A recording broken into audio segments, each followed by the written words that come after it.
Okay, gentlemen. So now let's start with unit number 1. Let me start with the question. How many of us have the courage to address a gathering? Means to talk to a group of people on a stage or on a platform. Mostly all of us have the fear of talking or addressing. In fact, all of us have some fear or the other. It's called a phobia. A phobia means fear.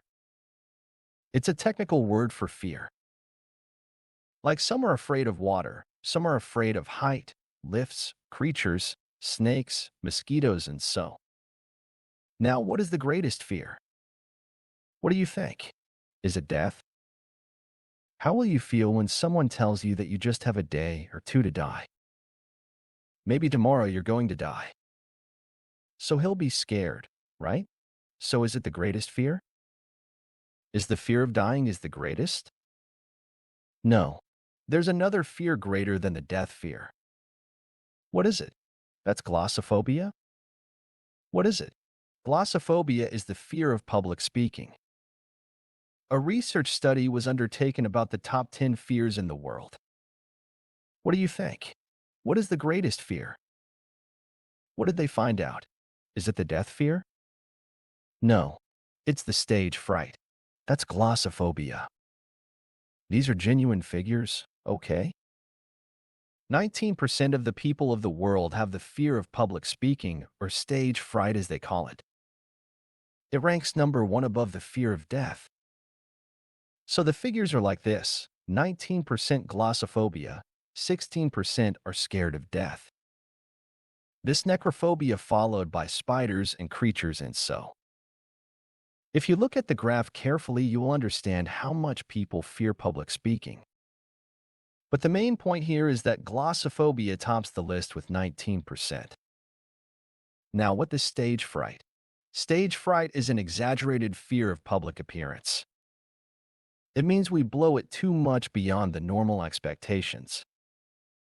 So 19% of the world population have it. And is it connected with someone's talent or ability? No. And can you attribute any reason to it? No. Simply there's no reason.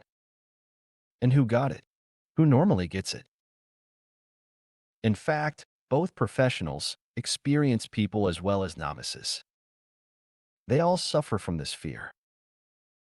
And what are the symptoms? The symptom is if you go on a stage before you start talking, there will be too much sweating. Your hands will tremble. The blood pressure will go up. The mouth will become dry. If you start speaking, only air will come out. You can't spell out words. You have difficulty in swallowing.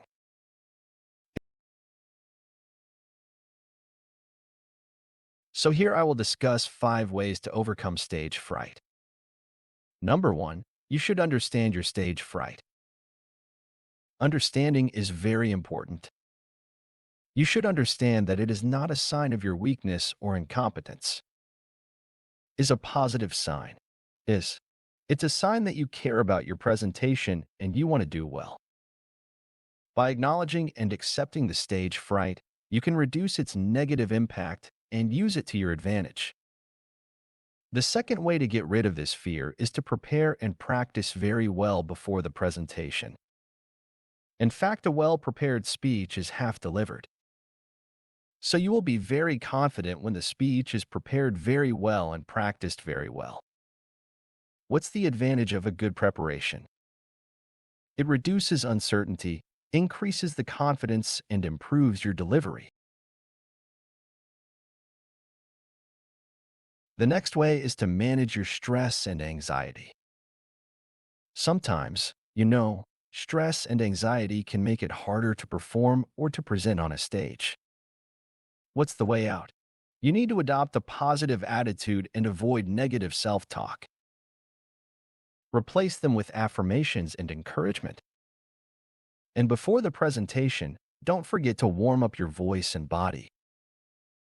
Just like before you play football, you warm up your body, and most importantly, you need to drink water and eat healthy snacks. Avoid coffee or fast food that can make you sleep. The fourth way is to how you handle your audience. You need to establish a rapport. gain your feedback, and you should create interest. You should perform like a magician, you know. You need to act. Try smiling. Make eye contact with everyone, use gestures and expressions, convey your emotions, and you be enthusiastic so that your audience also become enthusiastic. And when you speak, raise or lower your voice.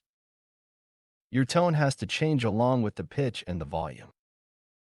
When you emphasize the key points, you know you need to raise your sound, and you should avoid monotony, and you should make sure that nobody sleeps. Then you can try to make the audience engage, like to participate, ask questions, get reply from them. Acknowledge them. Don't forget to use humor, jokes, anecdotes.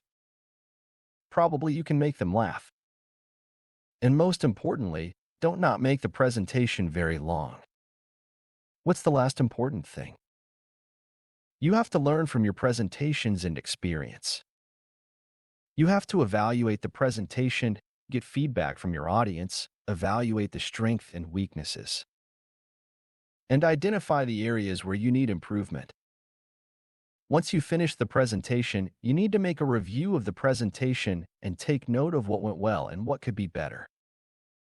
And whatever you learn, you have to adopt it in your future presentations. Now we listen to a modal presentation, and then we'll make a discussion of how good it is or how bad it is. Clear. So that's all for today, and we'll again meet with a new topic next time. So when you prepare, have all these things in your mind. Prepare very well, practice very well, and then come up with a wonderful presentation. Gentlemen, wish you all the best.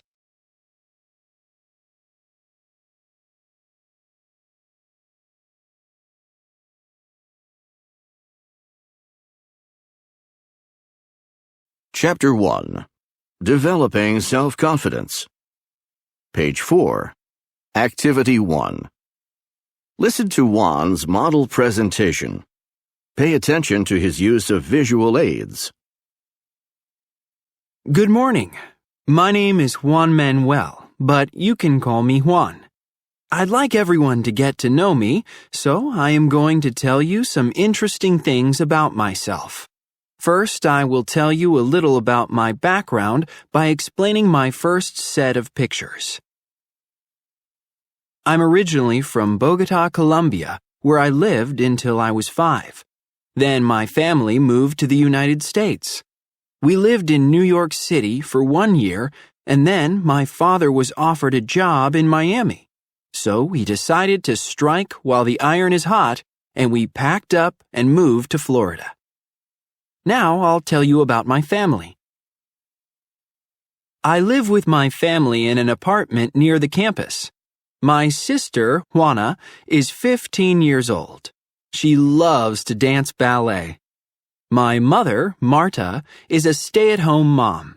My father, who is also Juan, is a chef in a seafood restaurant in downtown Miami.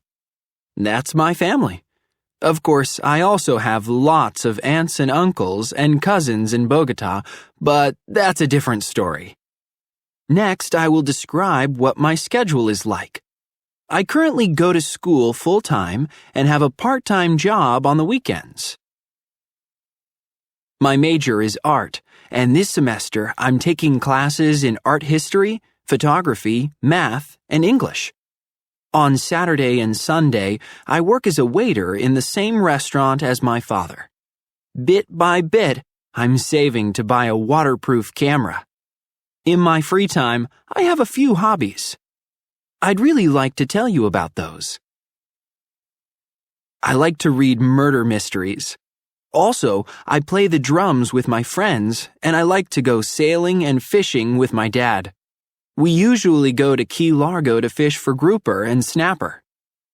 Now that you know about my hobbies and special interests, let me tell you about my future goals and dreams. My dream is to become a famous underwater photographer and travel around the world photographing sea life. I also want to have 3 sons and a golden retriever and marry my girlfriend. Oops, I put the cart before the horse. I meant to say that I would like to marry my girlfriend and have 3 boys after we are established in our careers. Now you know a little about my background, my family, my daily life, my hobbies, and my future goals. Thank you for listening to my speech about myself. Does anyone have any questions?